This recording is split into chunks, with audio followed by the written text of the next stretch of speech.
Welcome to the Southwest Health Talk podcast with Southwest Healthcare System. I'm your host, Dr. Mike. My guest today is Dr. Gerald Oh, a neurosurgeon with Southwest Healthcare System. Today, we're going to be discussing spine and back pain.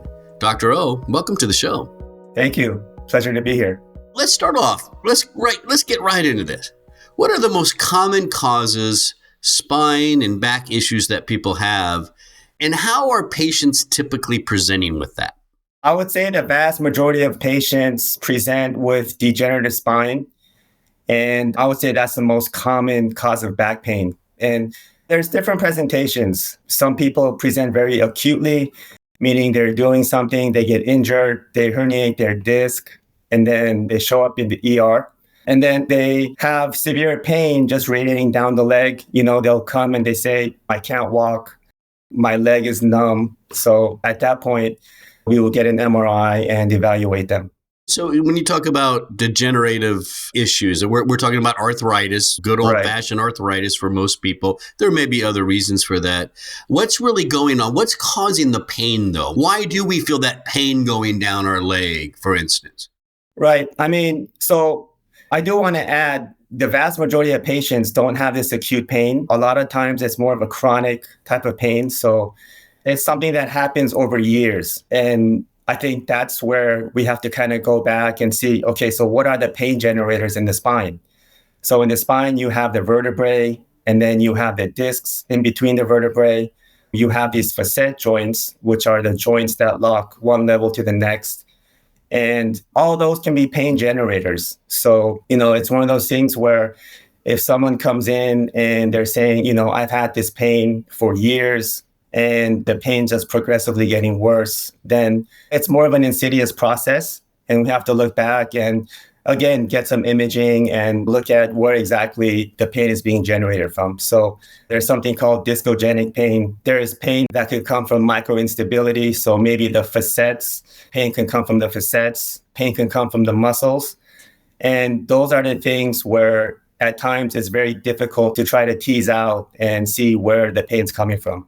Yeah, so it's like, is it a muscle issue, a tissue issue, an actual spinal nerve issue? These are the things you kind of have to work through. Let me ask you this. I'll give you my story, and you tell me if this is common, Dr. O. So for me, I started getting dull kind of pain in my lower back.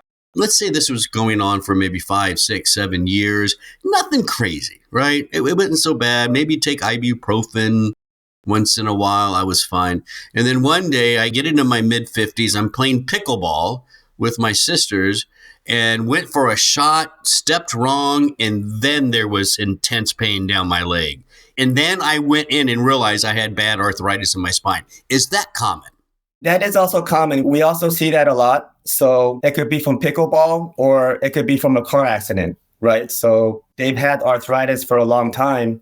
And then all of a sudden something happens, some kind of an acute event or trauma. And now all of a sudden they're having this horrible back pain. But again, these patients might show up in the hospital and they're in this acute type of inflammation or flare up. And we have to take a step back and just evaluate the whole picture and see, okay, is this an acute disc herniation? And that's something called neuropathic pain, when basically something has herniated out, it's compressing the nerve root, and then you get this sharp, what most patients think of as sciatica. It's where you get this sharp pain that radiates down the leg. But the vast majority of patients, I would say, present with, like I said before, more of an insidious type of back pain that's been going on for years, maybe progressing. They've tried the physical therapy, they've tried some injections, it's not working. And that's the point where they would come back and see us and try to get see what other options are. Yeah, so you're a neurosurgeon. Your expertise is actually in surgery. How do you decide between somebody who, this person needs that surgery, or this person maybe can go down the medical route of therapy? So again, it goes back to how long they've had the symptoms for. We kind of divide, acute and chronic symptoms. Anything, I would say, less than 6 weeks, we would consider acute. Anything more than 3 months, I would say, is chronic.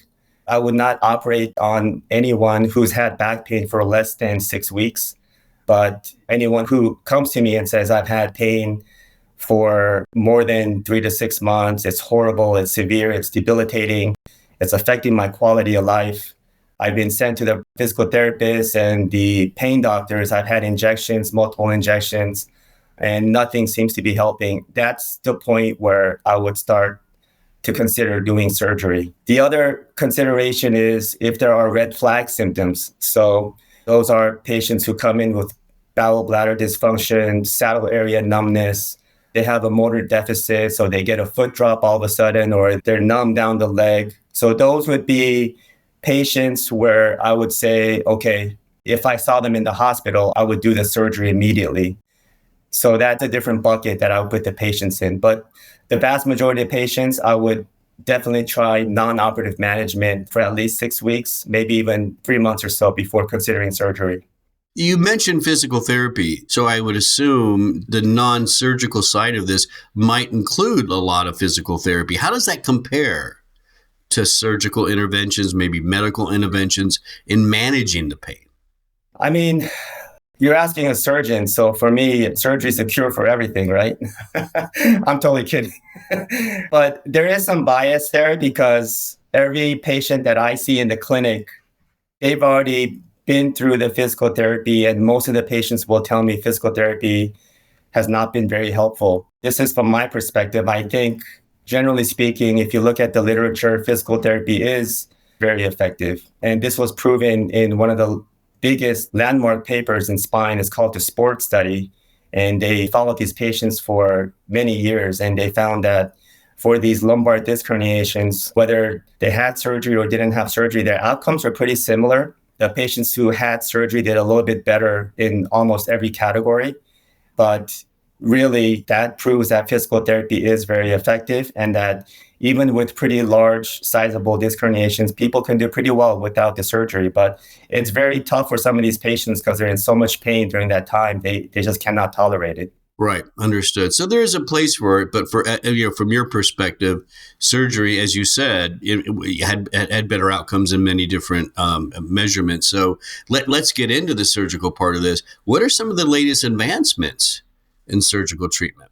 So there are a lot of advancements these days. It's more along the route of minimally invasive surgery. Minimally invasive surgery has been around for a long time. We've been doing discectomies through a tube for a while. Now there's endoscopic surgery. People are getting more into robotics. So there has been a lot of advancements, but at the same time, in neurosurgery, I think we're still doing the vast majority of surgeries the more traditional way.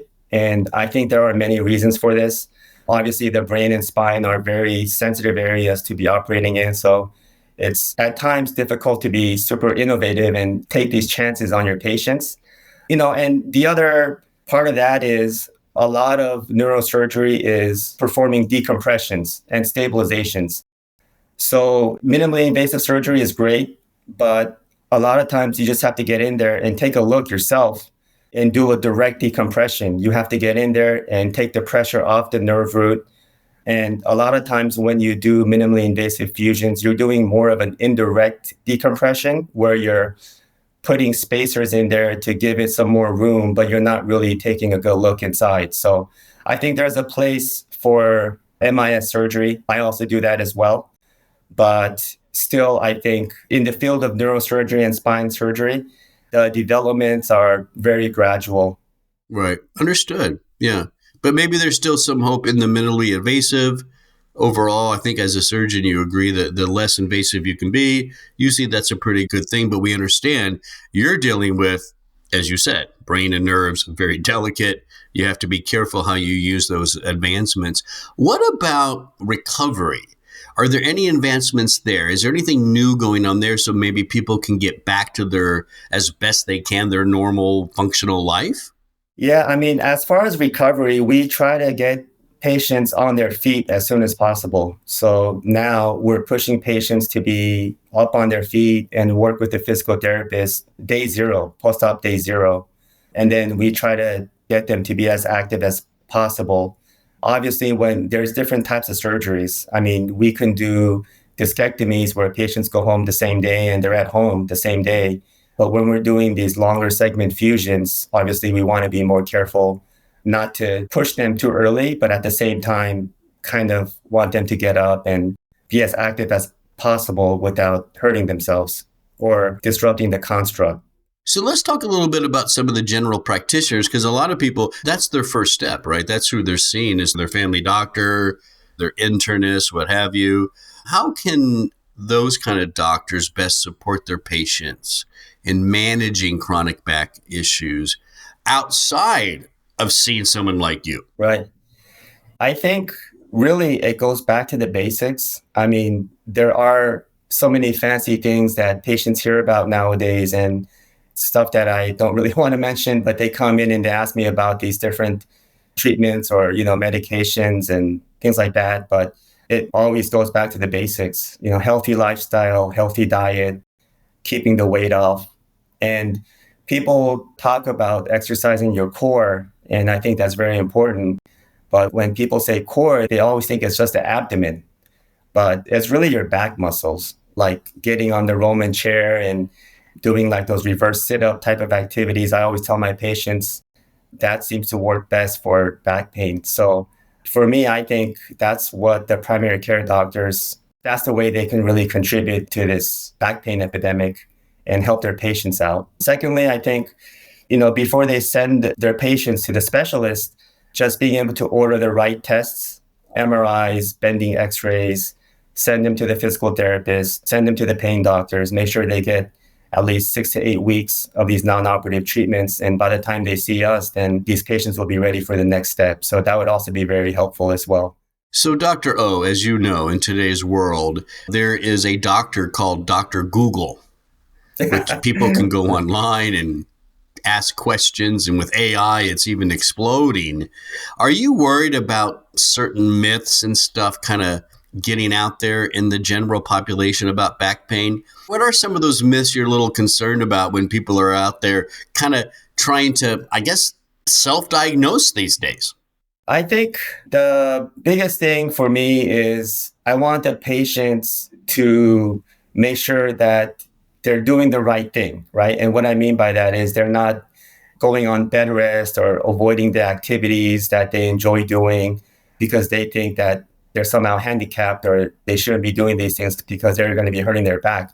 I think in general, that does more harm than good. When patients just stop being active, they stop exercising, they're on bed rest.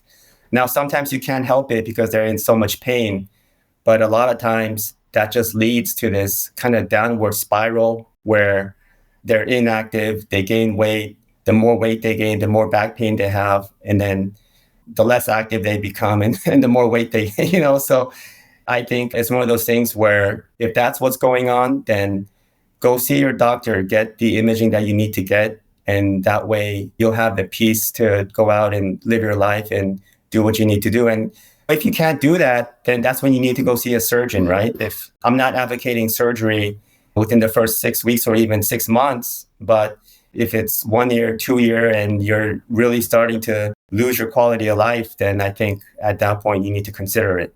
Dr. O, you've made it very clear that there are therapeutic steps that can be taken first before surgery. And I think that's important. And as far as the trends and Dr. Google and all that kind of stuff, if you see, for me, if you see something that's interesting, talk to your doctor first, right? Just have a conversation and see if that's going to work. So, Dr. O, let's end this. And I always kind of like to end this way, by the way.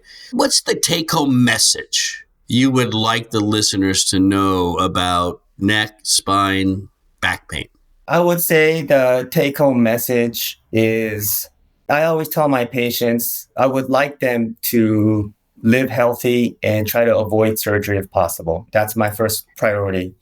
But, like I said, if there's real pathology there, and it's causing true disability, then go see your surgeon and see what your options are. But make sure you know all your options, right? There are surgeons who only do certain types of surgeries, and don't be pigeonholed into only that type of surgery. So make sure you know all of your options. I don't think, searching on YouTube or Google is a bad thing. I think there's a lot of good information there, but make sure you confirm that information with a doctor that you trust. And I do want to say that just in this area, we serve mainly the Temecula Murrieta area. And I'm in a practice here with two other neurosurgeons who collectively have about 50 years of experience, and pretty much any kind of spine pathology, we can handle in this area. So it's a pretty exciting time. The population is growing here, and we're in the midst of basically trying to get an advanced certification for our hospital. So that's my plug for our hospital system here. So yeah, fantastic, Dr. Oh. Thanks for coming on today. This is a really great conversation. Thank you for having me. I enjoyed it. For more information, please visit swhealthcaresystem.com. That's swhealthcaresystem.com. Physicians are independent practitioners who are not employees or agents of Southwest Healthcare System. The hospital shall not be liable for actions or treatments provided by physicians. I'm Dr. Mike. Thanks for listening.